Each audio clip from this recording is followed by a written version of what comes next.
নিয়ে এখন আল্লাহ হাতের মুঠে এনে দিচ্ছিলাম। এই তো 10 মিনিট আগে কথা বললাম ছেলে অনলাইন থেকে, ভিডিও দর্শক মন্ডলী,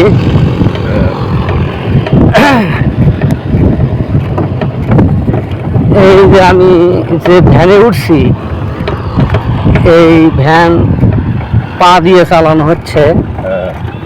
এক সময় এই পা ভ্যানে যারা শুধু পা ভ্যানই ছিল, অটো ভ্যান তখনও আসি নাই। তখন অনেক ভ্যান চালকের অভিজ্ঞতা থেকে কথা বলছি যে তারা অনেকে ভাবতো যে কবে এমন হবে যে শুধু সিটে বসে থাকবো, গাড়ি শুধু চলবে, তাই না? গাড়ি চলবে, এইরকম কিন্তু মানুষের একটা মনোভাব ছিল। কিন্তু সেই মনোভাবটা বাস্তবায়ন হয়েছে। আমাদের এই ভ্যানে এমন অটো সিস্টেম হয়েছে, আসলে তারা শুধু খালি বসে থাকে। একটা অভিজ্ঞতা শেয়ার করেন। কি কথা কি ভুল বললাম না ঠিক বললাম? আপনি কোথায় যাচ্ছেন? মানে এখানে আমি যাবো ওই যে ফুটানি বাজার সদাই দিতেছি। পা ভ্যানে হঠাৎ আপনি? এখন এই লোকের পা ভ্যানি, গ্রামের ছেলে তো, আচ্ছা, ও আগ্রহ হয়েছে, এই জন্য ভাবলাম যে ওকে নিয়ে যাই। এই যে প্রযুক্তির একটা পরিবর্তন, এই যে আসলে আগে পা ভ্যান শুধু ছিল, তারা বলতো কিন্তু কখন আমরা বসে থাকবো, শুধু চলবে অটোমেটিক।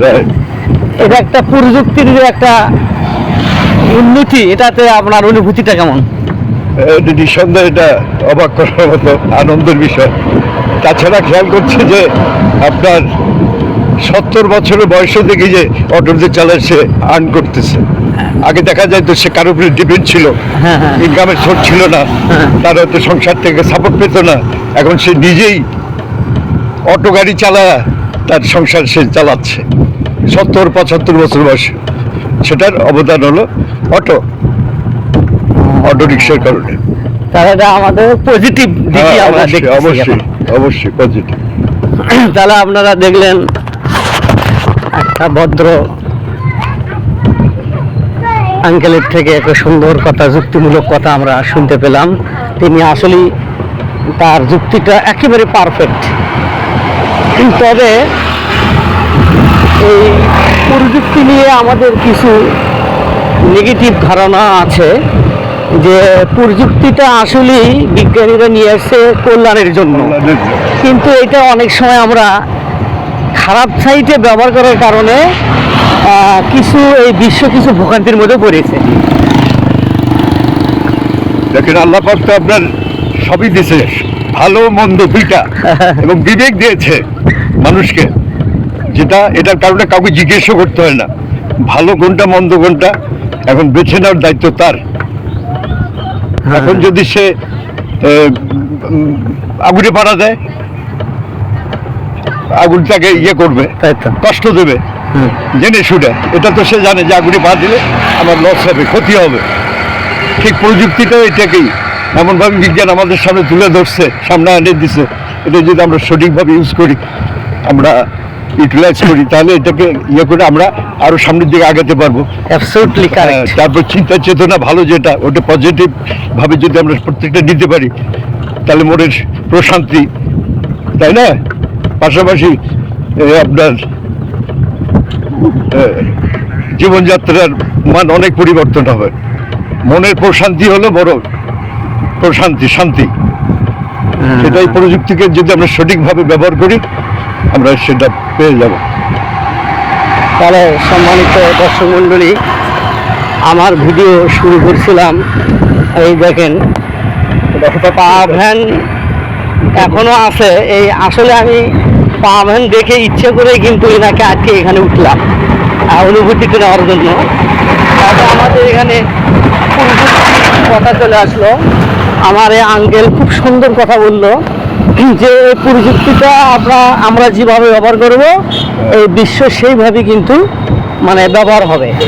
অনেক সময় আমরা দেখি এই প্রযুক্তিটা এমন খারাপ সাইডে, বিশেষ করে এই প্রযুক্তি আলোকে যেমন বিভিন্ন দেশে এখন যুদ্ধ ছড়িয়ে পড়েছে, বিশেষ করে আমেরিকা ইরান যুদ্ধের ফলে সারা বিশ্ব একটা দ্রব্যমূল্য ঊর্ধ্বগতি একটা সমস্যা দেখা দিয়েছে। তাই আমরা চাই আঙ্কেল আপনার এই প্রযুক্তির ভবিষ্যৎ কল্যাণমূলক ব্যবহারের জন্য বিশ্বকে কিছু উপদেশমূলক 2 লাইন বলেন একটু, যে নৈতিকতা বা প্রযুক্তি অবশ্যই উন্নত হবে, তবে তার সঙ্গে সঙ্গে নৈতিকতা থাকতে হবে, যে প্রযুক্তির জন্য মানব সম্প্রদায়কে ধ্বংসের জন্য বা অশান্তিমূলক কোনো কাজের জন্য ব্যবহার না হয়। দেখেন, প্রতিটি ধর্মেই বলে যে মানব কল্যাণের কথা, প্রতিটি ধর্মেই বলে যা কিছু করবে মানব কল্যাণের জন্য, মানুষের ভালোর জন্য। কিন্তু আমরা এই যে প্রযুক্তি যেটা, সেটাকে সঠিক পথে না নিয়ে মাথার মধ্যে আর অপোজিটটা নিয়ে আমরা হানাহানি, যুদ্ধবিগ্রহ, তারপরে আপনার হিংসা বিদ্বেষ, মানবতা, নৈতিক অবক্ষয়। হ্যাঁ, মানে নৈতিক অবক্ষয়টা দেখেন, প্রযুক্তি যেভাবে উন্নত হচ্ছে মানুষের নৈতিক দিকটা কিন্তু অত উন্নত হচ্ছে না।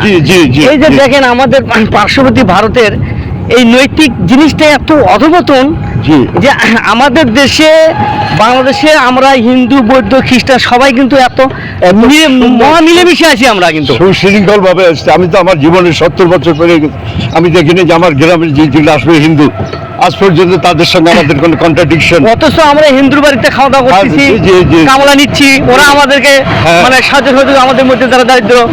অথচ এই জিনিসটা ভারতে দেখেন, রাস্তাঘাটে ভিডিও করে দেখেন মুসলমানকে ধরে পিটাচ্ছে, মুসলমানদেরকে জবাই করতেছে, বোরকা ধরে টান দিছে। তাহলে আমার মনে হয় প্রযুক্তির উন্নতির সাথে সাথে বিশেষ করে আমাদের পার্শ্ববর্তী, আমাদের যেহেতু প্রতিবেশী দেশ, তাদের উন্নত মনোমানসিকতার প্রয়োজন, তাদের মানসিকতা পরিবর্তন প্রয়োজন। কি মনে করেন আপনি?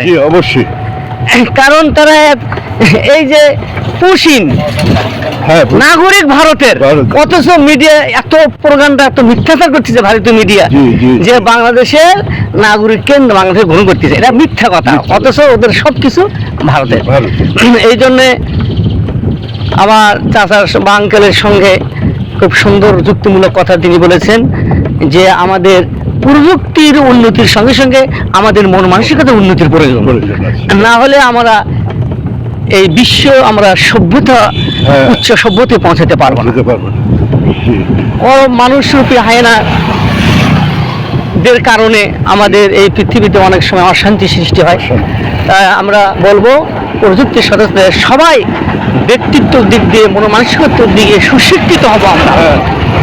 যেমন দেখেন, এই কিছু কুলঙ্গাররা যে 5 বছর, 6 বছর, 7 বছর শিশুদেরকে ধর্ষণ করে, এই যে কয়েকদিন একটা প্রধানমন্ত্রীকে আমরা ধন্যবাদ দিই যে তিনি কথা মতো 1 মাসের আগে 20 দিনের মধ্যে রায় দিল। এখন এই রামিসা যে হত্যা রায় আমরা পেলাম, এটা এক প্রকার সুস্থি, তবে তখনই আমরা পূর্ণাঙ্গ সুস্থি পাবো যখন রায় কার্যকরটা যখন হবে। আইনের কিছু নিয়ম কানুন আছে, ধাপে ধাপে আপিল হবে, তারপরে সর্বোচ্চ এটা কার্যকরী হবে। যেটা হয়তো আমাদের দেখা গেছে আপনার 17-18 বছরও ওই অ্যাপিলেট ডিভিশন থেকে ফাইনাল ইয়ে আসেনি, এখন যে স্টেপ গভর্নমেন্ট দিচ্ছে, তাতে আশা করা যায় আপনার অল্প দিনের মধ্যে কার্যকরী হয়ে যাবে। এটাই আমরা আশা করি, কারণ তাহলে অপরাধ করে প্রবণতা কমে যাবে।